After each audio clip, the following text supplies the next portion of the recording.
সন্তানের মেধাশক্তি বৃদ্ধি করার একমাত্র দোয়াটি 3 বার পাঠ করে চিনিতে ফুদিয়ে খাওয়াই। সন্তানের মেধা 5 মিনিটের মধ্যে বৃদ্ধি পাবে, এত শক্তিশালী হবে, যা পড়বে তাই মুখস্থ থাকবে, আর কোনোদিন পড়া আর ভুলবে না।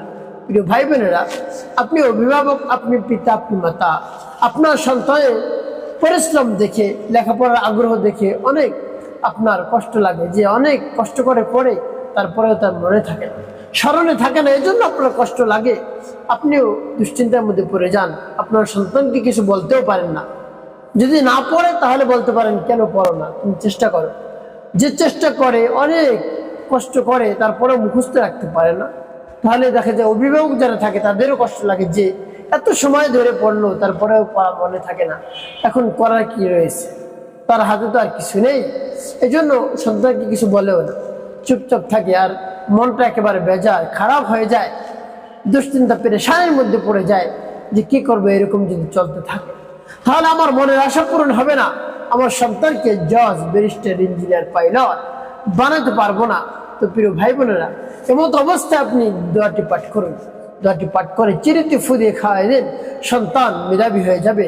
আল্লাহ রাব্বুল আলামিনের এই কালামের বরকতে সন্তান মেধাবী হয়ে যাবে, যা পড়বে সবকিছু মনে থাকবে, যদি বিশ্বাস নিয়ে, আস্থা নিয়ে, ভক্তি নিয়ে আপনি যদি এই আমলটি করতে পারেন। আর যদি মনের মধ্যে সন্দেহ থাকে আমলটি করবো, উপকার পাবো কি পাবো না, তাহলে আপনি উপকৃত হতেও পারেন, না হতে পারেন। তো ইতিমধ্যে তো অনেক অর্থ সম্পদ খরচ করেছি, কাজ হয়নি, এই আমলই কি কাজ হয়ে যাবে, এরকম সন্দেহ থাকলে আপনি উপকৃত হতেও পারেন, না হতে পারেন। তাই পরিপূর্ণ বিশ্বাস এবং আস্থা নিয়ে আমলটি করুন, দেখবেন আপনার সন্তান 5 মিনিটের মধ্যে মেধাবী হবে ইনশাআল্লাহ।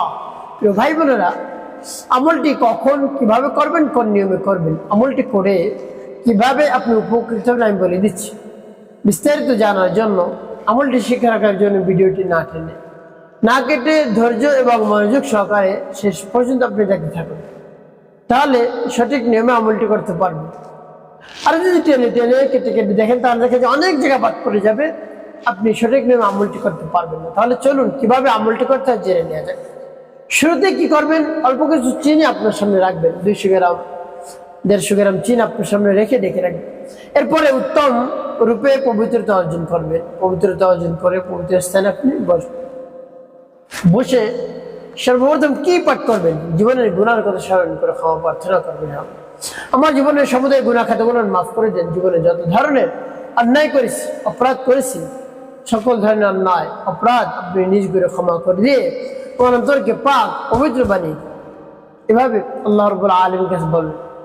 এরপরে আপনি 3 বার দুরূদ শরীফ পাঠ করবেন, সাল্লাল্লাহু আলাইহি ওয়াসাল্লাম, সাল্লাল্লাহু আলাইহি ওয়াসাল্লাম, সাল্লাল্লাহু আলাইহি ওয়াসাল্লাম। ইস্তিগফার দুরূদ শরীফ পাঠ করা হয়ে গেলে সেই দোয়াটি পাঠ করবেন। প্রিয় ভাই বোনেরা, সেই দোয়াটি পাঠ করে পুরো আল্লাহ রাব্বুল আলামিনের কাছে বলবেন, হে আল্লাহ, আমি কেন আপনার শরণাপন্ন হয়েছি, কোন সমস্যার জন্য আমলটি করতেছি আপনি তো জানেন, আপনি তো আলিমুম বিজাতি সুদূর, অন্তরের খবর জানেন। হে আল্লাহ, আমার সন্তানটা অবাধ্য, আমার সন্তানের মেধাশক্তি কম, একেবারে যা পরে মনে থাকে না, অনেক কষ্ট ক্লাস করে তারপরে মনে থাকে না, আপনি একটি ব্যবস্থা করবেন। এভাবে যদি হয়, এভাবে যদি আপনি বলতে পারেন, দেখবেন অতি দ্রুত আপনি ফলাফল পেয়ে যাবেন। এভাবে যখন বলা হয়ে যাবে, এরপর আপনি সেই সূরা পাঠ করবেন। প্রিয় ভাই বোন, সেই সূরা আমাদের সকলের সুপরিচিত সূরা, সূরাতুল কাউসার। সূরা কাউসার পাঠ করে পরবর্তী কি কি করবেন বলে দিচ্ছি। আগে সূরা কাউসার বলে নিই। আমার দেখায় নিয়ম অনুযায়ী সূরা কাউসার পাঠ করুন। বিসমিল্লাহির রাহমানির রহিম। ইন্না আ'তাইনাকাল কাউসার ফাসাল্লি লিরাব্বিকা ওয়ানহার ইন্না শানিআকা হুয়াল আবতার। তো যখন পাঠ করা হয়ে যাবে, সেই মধ্যে একটু ফুঁকবেন, তারপর আপনি আবারও পাঠ করবেন। বিসমিল্লাহির রাহমানির রহিম।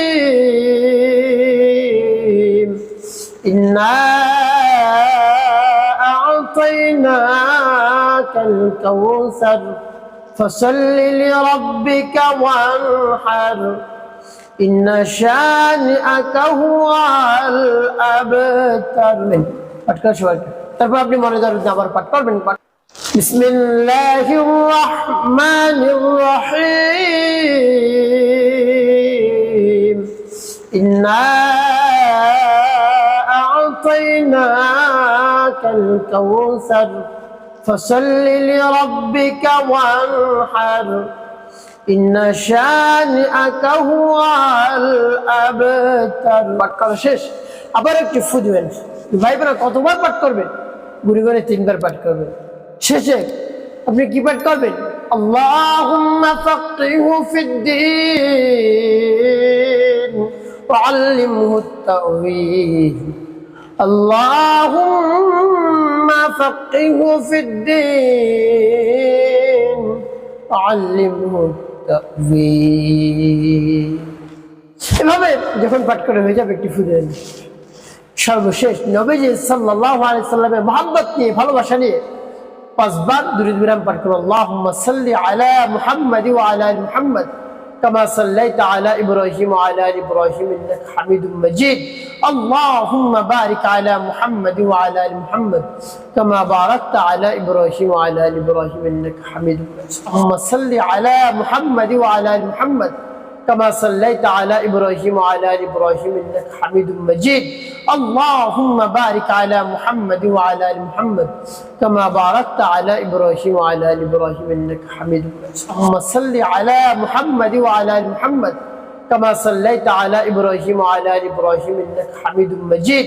اللهم بارك على محمد وعلى آل محمد كما باركت على إبراهيم وعلى آل إبراهيم إنك حميد مجيد. اللهم صل على محمد وعلى آل محمد كما صليت على إبراهيم وعلى آل إبراهيم إنك حميد مجيد. اللهم بارك على محمد وعلى آل محمد كما باركت على إبراهيم وعلى آل إبراهيم إنك حميد مجيد. এভাবে যখন দুরূদ ইব্রাহিম পাঠ করা হয়ে যাবে, এরপর আপনি কি করবেন? দুটি ফু দিবেন। প্রিয় ভাই বোন, আপনার আমলটি করা শেষ। এই চিনি কেমন করে ব্যবহার করবেন বলে দিচ্ছি। তার পূর্বে বলবো, আমলটি শেষ হওয়ার সাথে সাথে রব্বে কারীমের দরবারে 2 হাত উত্তোলন করে বলবেন, আপনি অভিভাবক, আপনি পিতা, আপনি মাতা, আপনার দোয়া আল্লাহ রাব্বুল আলামিন সাথে সাথে কবুল করে নেবেন। সন্তানের জন্য যদি পিতা মাতা দোয়া করে, সেই দোয়া বিফলে যায় না, সাথে সাথে কার্যকর হয়ে যায়। তো প্রিয় ভাই বোনেরা, আমল শেষ দোয়া দরখাস্ত করবেন, আল্লাহ রাব্বুল আলামিনের বরকত প্রকাশ করবেন নম্র বিনয়ের সাথে, একেবারে নিম্ন সুরে আল্লাহ রাব্বুল আলামিনের কাছে বলবেন যত ধরনের চাওয়া পাওয়া রয়েছে, দেখবেন কাজ হয়ে যাবে। আল্লাহ রাব্বুল আলামিন সব কিছু কবুল করে নেবেন, আপনাকে দান করবেন।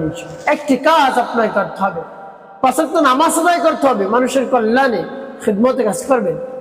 অবশ্যই আপনার জীবন হবে সুখময় এবং শান্তিপূর্ণ ইনশাআল্লাহ।